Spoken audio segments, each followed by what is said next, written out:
Is the MTN 10 o'clock news.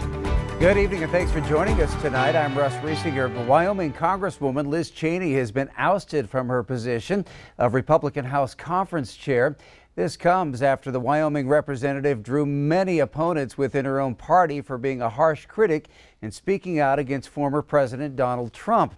It's a stance that many believe cost her today, but even after the vote, Cheney remains steadfast in her beliefs. Natalie Brand has the latest from Capitol Hill. Behind closed doors, House Republicans used a voice vote to remove Wyoming Congresswoman Liz Cheney from her leadership post. Do you feel betrayed by today's vote? I do not. I think that it is an indication of where the Republican Party is, and I think that the party is in a place that we've got to bring it back from, and we've got to get back to a position where we are a party that can fight for conservative principles. Ahead of the vote, Cheney took to the House floor Tuesday night to warn that former President Trump is threatening democracy with election fraud lies. Remaining silent and ignoring the lie emboldens the liar. I will not participate in that. Cheney had survived a previous attempt to oust her from her role as conference chair back in February after she voted to impeach former President Trump on a charge of inciting the January 6th Capitol attack.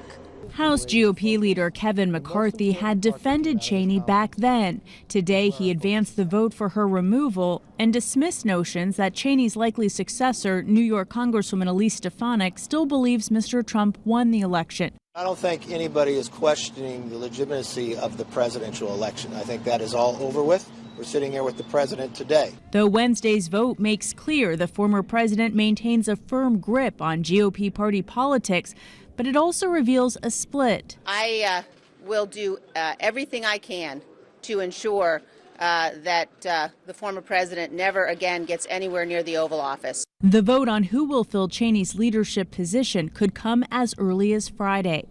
Natalie Brand, CBS News, Capitol Hill.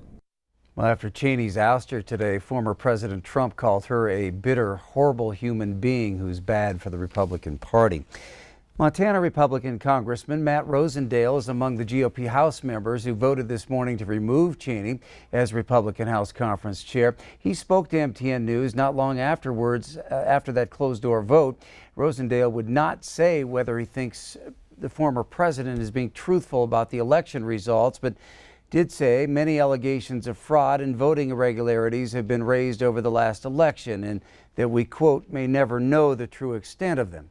As for Cheney, he said her public fight with former President Trump was keeping her from doing her job as conference chair, which is to unite the party behind a positive message.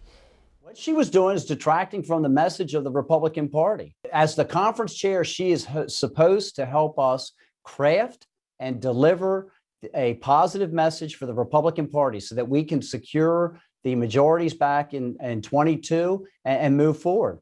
We can talk about a lot of things, but there's a huge difference between the current Biden administration and what their goals are. Peace and prosperity are gone. What we have now is war and poverty, and we need a conference leader that's going to help us deliver that message.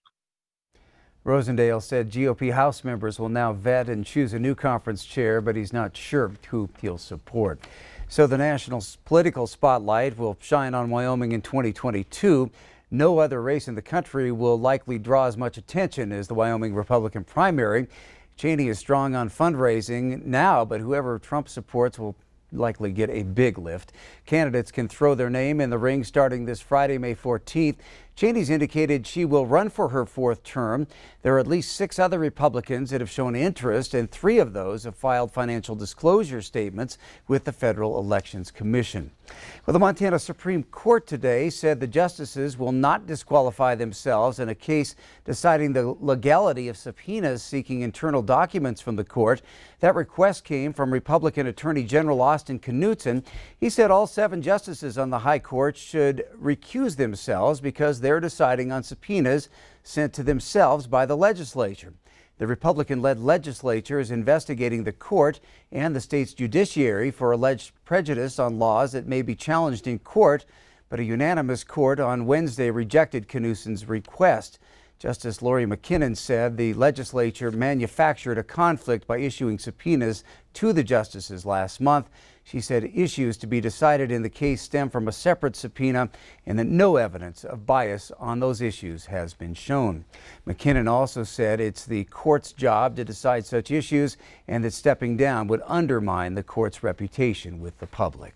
Well, here in Yellowstone County, District Court Judge Michael Moses stopped the Heights Water District from preventing city and county appointees along with newly elected and sworn-in board members from taking their seats. Those 5 board members met tonight after the scheduled meeting was canceled. Q2's David J. has more.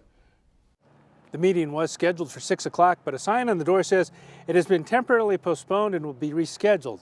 But recently elected board members Ming Cabrera, Laura Drager, and Dennis Cook, along with Jeff Engel, appointed by the city, and Pam Ellis, appointed by the county, had enough for a quorum and held the meeting outside. As a ratepayer, as a resident, I'm concerned. I'm concerned that we have been locked out of a building that belongs to the ratepayers, that meetings can't happen normally. We had actually predicted that they might pull this.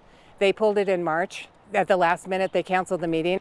But this time we had the quorum and we knew we could just have the meeting. I actually had the Oasis reserved because I did predict that this would happen. But we decided that we would go ahead and meet outside because it's a gorgeous day and it means we don't have to pick up and move. I don't know who they were planning to appoint, but it was clear they were going to appoint 3 people, which left them in power.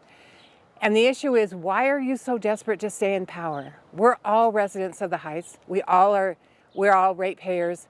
What is it that makes it so important that you stay in power?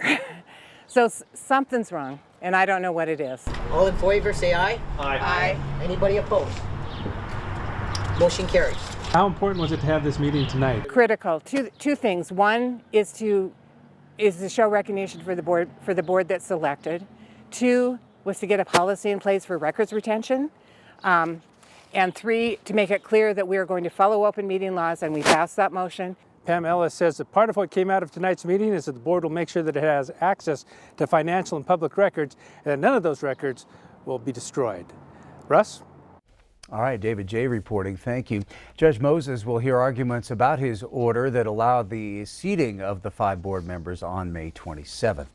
All right, now turning to Chief Meteorologist Ed McIntosh. And Ed, we always enjoy getting feedback from our viewers, especially when they have some pictures to share. That's right. Now, everybody was busy with the beautiful spring weather as we take a look around the area. And thanks, Mark, for sending this one in. I like this one shot down from the rims, looking down towards town. And then Diane grabbed a quick shot this morning right near the Billings Clinic Healing Garden. As beautiful sunrise started to go. It's that time of the year to start going out and harvesting asparagus, and Karen shared a picture there. And here's a shot with John out at work today, taking a look as we look around the Musselshell Wind Farm. Remember, if you have pictures you'd like to share, we always enjoy hearing from you. You can upload the pictures to us on the free downloadable app that we have for weather. You can also go to our Q2 Weather Facebook page or just email us, weather@ktvq.com. Take a look at the forecast coming up in a few minutes. All right, thanks, Ed. Back in March, Simpson the gray wolf at Zoo, Montana underwent major surgery to correct an abundance of fluid in his brain. As we reported, the surgery was a success, and since then, Simpson has been back in Billings on the road to recovery.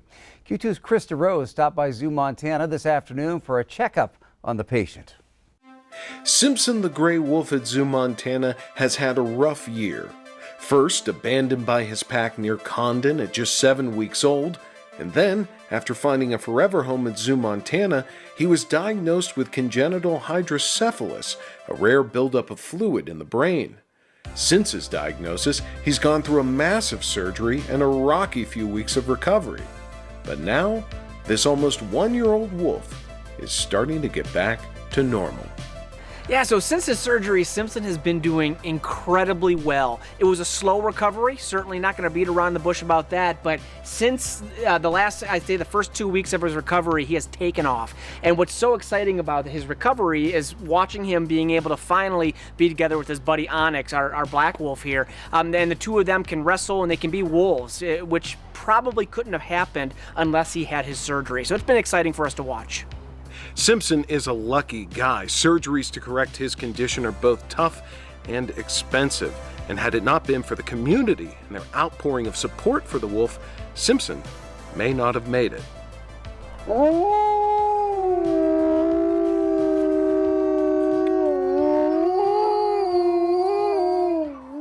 Yeah, so here at Zoo Montana, the community is our everything. And from the days when the zoo hit rock bottom and, the community bailed us out during that time, we hope we were able to create something that they are now proud of. I think we're there.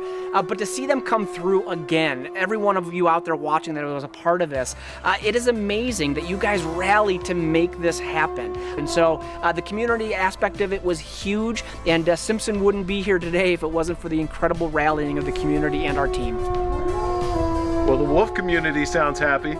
Yeah, certainly the wolf community very happy, and I can tell you right now, Onyx is pretty thrilled. These two are best buds. You can see how they interact with each other. They play, they roughhouse, and again, probably could not happen unless Simpson had had that surgery. If not, he'd get too excited. That buildup would be too much for him, and he wouldn't be able to have those interactions. So that's the best part for us, to see Onyx and Simpson both, having a good time together. Reporting in Billings, Chris DeRose, MTN News. Thanks, Chris. I'm still ahead on the MTN 10 o'clock news here on Q2. From the farm and into the home, a new campaign by the beef cattle industry is catching attention. We'll tell you about that coming up next. Then a little later in sports, the stars are out and the winners crowned. We'll hear from the Midland Roundtable Athletes of the Year in just a bit.